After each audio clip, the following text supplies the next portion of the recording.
Bonsoir à toutes et à tous et merci de rester fidèles au programme du soir sur New World. Bienvenue dans Regard Croisé, le 4e numéro de cette semaine. Encore 4 sujets à aborder avec nos invités. Nous parlerons d'abord du Mali. La MINUSMA achève son retrait des postes avancés de Kidal. Après le Mali, ce sera le Niger. Premier sujet sur le Niger, la coordinatrice de l'ONU priée de quitter le pays sous 72 heures. Deuxième sujet sur l'ONU, ce sera donc notre troisième sujet. Niger, la médiation algérienne dans l'impasse.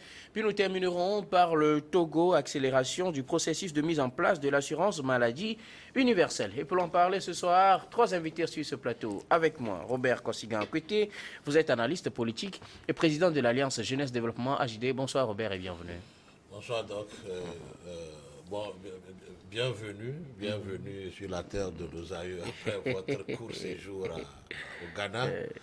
Bonjour à toute la jeunesse de Vaughan, en particulier du Togo. Je voudrais inviter tout un chacun à venir assister à la messe de football dont la finale se joue ce 14 octobre 2023, samedi, sur le terrain de Kikame.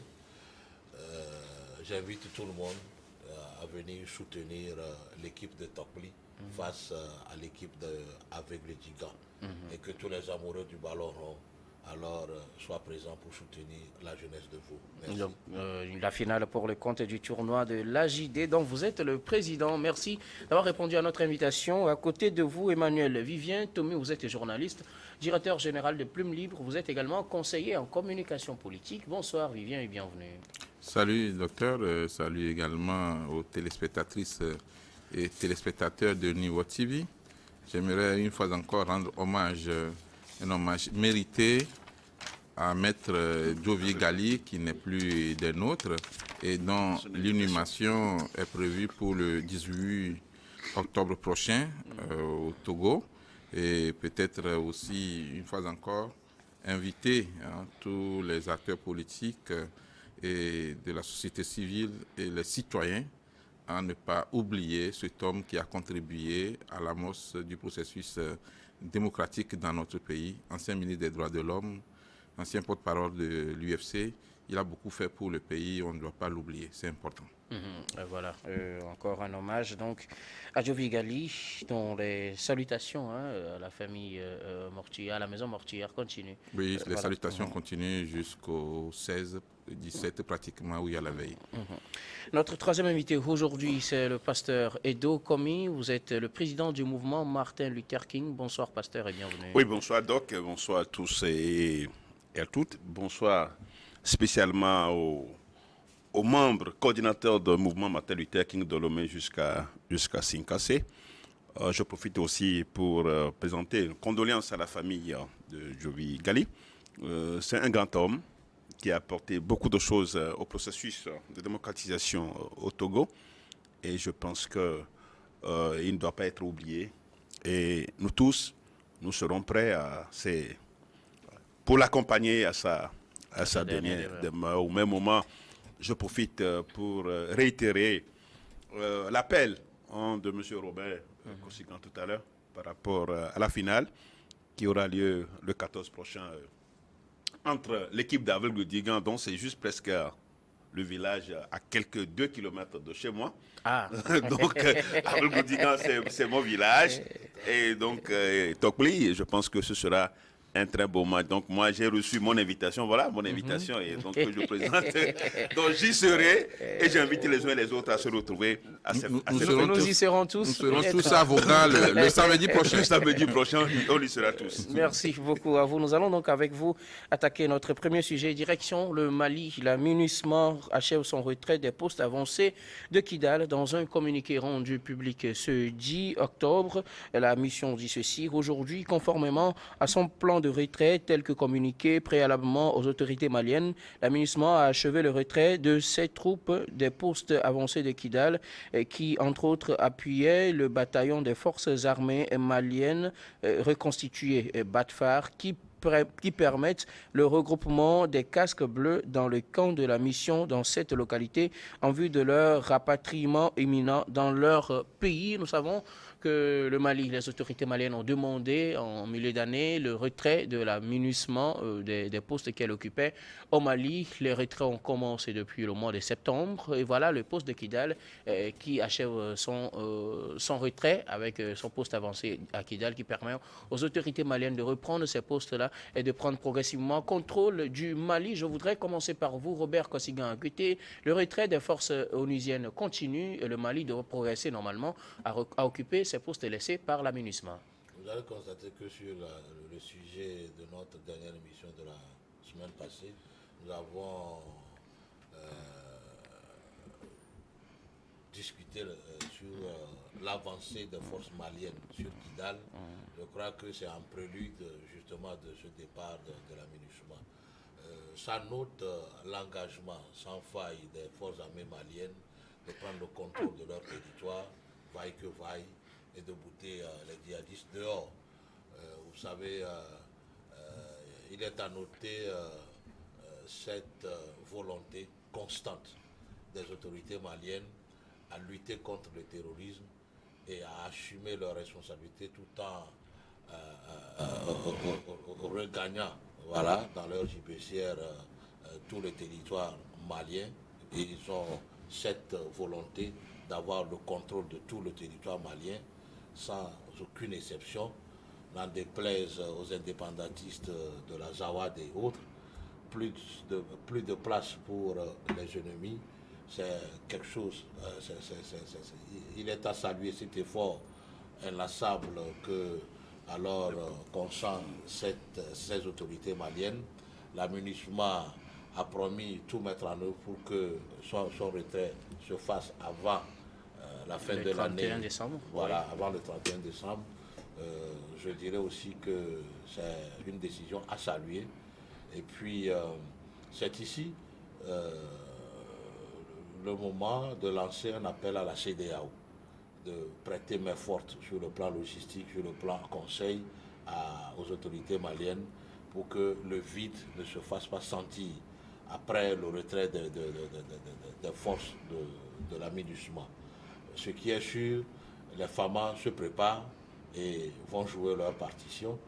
Le Mali appartient à la CEDEAO. Il va falloir que la CEDEAO ne soit pas seulement là pour condamner les coups d'État ou peut-être critiquer les juntes, mais il va falloir que la CEDEAO aussi joue sa partition en soutenant le peuple frère malien, en leur apportant alors tout ce qui est d'ordre renseignement, logistique et tout, ne serait-ce que pour appuyer les FAMA à prendre réellement contrôle de tout le territoire malien et sécuriser les personnes et les biens avant de penser alors à aller aux élections présidentielles. Emmanuel, Vivien Tomi, la MINUSMA, les forces de la mission des Nations Unies, achèvent leur retrait dans leur poste avancé de Kidal. On sait qu'en ce moment, la mission ou bien la volonté des forces armées maliennes, c'est de récupérer tous les postes avancés tenus par la mission des Nations Unies pour prendre contrôle total de leur territoire.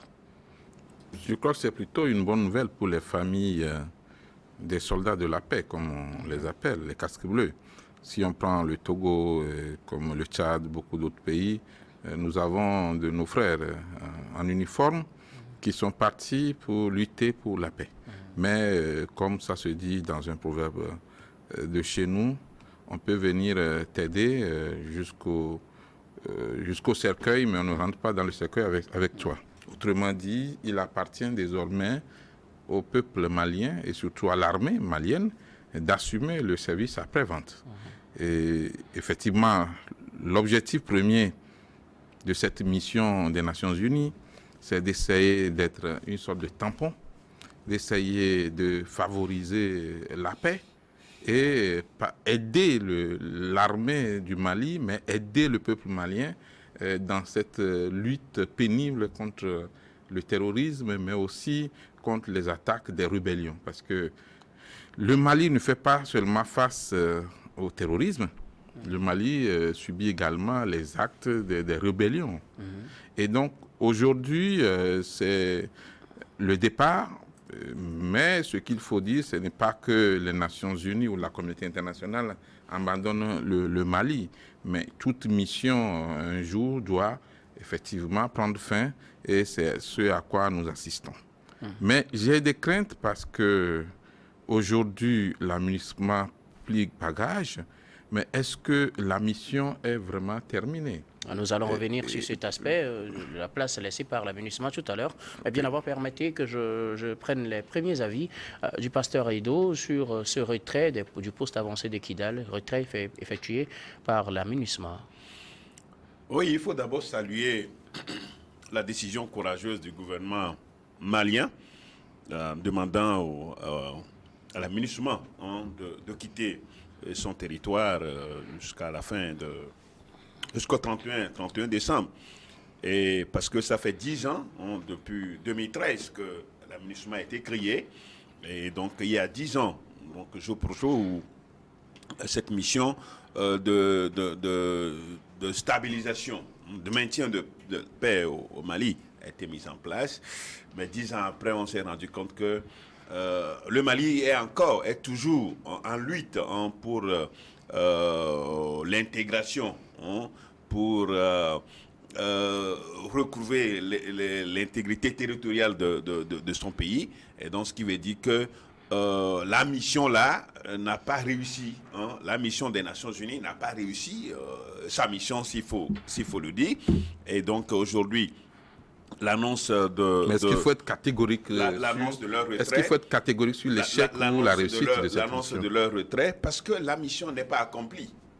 La mission n'est pas accomplie. Aujourd'hui, on serait en train de fêter, de célébrer cette mission si l'intégrité territoriale du Mali est à portée de main. Ce n'est pas le cas. Donc, ce qui veut dire que c'est une mission à mi-teinte, bon, s'il faut le dire. Mais aujourd'hui, c'est maintenant que les FAMA sont encore en lutte contre la rébellion, une partie des rébellions, et contre les terroristes. Donc, je crois que cette nouvelle, elle vient donc à point nommé, et que c'est le moment à jamais pour les FAMA qui sont déjà, qui sont en route justement pour Kidal, parce qu'on estime que les rebelles et les terroristes, surtout les terroristes, les rebelles avaient ce CPS, comment vous l'appelez, CSP, qui voulait prendre le camp laissé par la MINUSMA. Ce qui n'est pas normal. On ne peut pas laisser un camp officiel aux rebelles ou bien aux terroristes. Ce n'est pas possible. Et je crois que c'est pourquoi il y a ce convoi-là. Pas aux terroristes, aux rebelles. Aux rebelles. Ouais. Aux rebelles. Il y a ce convoi qui est toujours en route, qui a déjà conquis une partie du point tenu par les rebelles. Et donc, quand on dit les rebelles, il faut dire au moins les terroristes, ils sont ensemble. Aux rebelles, même les ex-rebelles. Les ex-rebelles qui ont encore les armes. Oui, normalement. Les ex-rebelles qui ont encore les armes. Quand vous appelez les ex-rebelles, selon l'esprit de l'accord d'Alger, s'il vous plaît. Alors, on ne va pas se tirailler sur ce point. Je voudrais qu'on aborde un autre aspect directement. Alors, on sait que Kidal est un enjeu majeur oui, justement pour la CMA, et également pour les forces armées maliennes. Est-ce que ce retrait aujourd'hui des forces de la MINUSMA favorise les choses aux FAMA plutôt? Parce qu'on sait que les FAMA, pour le moment, sont à Anéfis. Ils ont repris le contrôle de la ville d'Anéfis il y a quelques jours. Anéfis qui est situé à quelques 110 km au sud de Kidal. Est-ce que cela favorise la tâche plutôt aux FAMA ou c'est compliqué à quelques jours du retrait, ou du moins à ce retrait de la MINUSMA du poste avancé de Kidal, Vivien? Au niveau des forces armées maliennes, il faut dire que c'est parce que la junte au pouvoir pense avoir une possibilité de maîtriser encore plus ces zones-là qu'elle a pu avoir le courage de demander le retrait de la MINUSMA. Maintenant, pour la communauté internationale d'une façon générale, il ne s'agit pas d'aider les rebelles ou les ex-rebelles à avoir de grands pas sur le territoire national, mais ça arrange toute la communauté internationale si l'armée régulière, l'armée républicaine arrivait effectivement à avoir la grande majorité du pays. Ce que les Nations Unies veulent faire, c'est la totalité. Ce que les Nations Unies veulent faire, ce n'est pas aider les rebelles à occuper éternellement une partie du territoire, mais aider à aller vers la paix, à la normalisation, à la régulation. Parce de façon progressive. De façon progressive. Donc aujourd'hui, les forces armées ont la possibilité d'occuper un peu plus les zones laissées par effectivement la MINUSMA. Et en principe, là où il y a un problème, c'est que l'accord devait à terme permettre aux ex-rebelles d'intégrer l'armée régulière. Un accord qui est critiqué parce qu'il voilà, n'est pas totalement appliqué. Alors, il y a tout un problème là-bas parce que si on arrive à s'entendre et on ne peut pas intégrer ces ex-rebelles, le problème n'est pas fini. Alors, Robert, ce retrait du poste avancé de Kidal favorise-t-il la tâche aux FAMA qui sont aujourd'hui, normalement, ou du moins qui ont repris le contrôle d'Anefis à 110 km au sud de Kidal? Vous savez, les FAMA n'ont pas le choix. Vous savez... Retrait trop tôt ou à temps? Non, c'est les autorités maliennes qui ont demandé le départ de la MINUSMA. Ça voudrait dire qu'ils ont pris toutes les dispositions pour que, voilà, ils puissent assumer la reconquête de toutes ces villes qui, entre-temps, échappaient à leur contrôle. Donc, quoi qu'on dise, les rebelles ont un simple choix, c'est soit abdiquer ou voilà, fondre sous les feux des armes des autorités maliennes, c'est tout. Pasteur, je reviens à vous, toujours sur le même aspect. Est-ce que ce retrait vient à temps pour les forces armées maliennes qui sont aujourd'hui à Anefis, ou bien c'est un retrait trop tôt? Non, ce n'est pas un retrait trop tôt. Je pense qu'on n'a que 2 mois devant pour que le retrait soit effectif. Donc nous sommes en octobre et je ne pense pas que ça soit trop tôt. C'est pourquoi d'ailleurs les FAMA ont pris des dispositions pour avancer vers Kidal. Kidal, Anefis, vous savez, Anefis, c'est ça qui mène vers Kidal et d'autres endroits occupés par les rebelles. Et j'avoue quand même que je suis d'accord quand même qu'il y a un accord de paix. Mais si les rebelles vont se prévaloir garder Kidal et les autres camps occupés par MINUSMA, je pense que ce n'est pas possible, parce que vous êtes des rebelles. Donc on veut vous intégrer. Des ex-rebelles qui ont trouvé un accord avec le pouvoir en place. Cette appellation c'est l'appellation officielle. Parce que jusque-là, il n'y a pas eu quand même...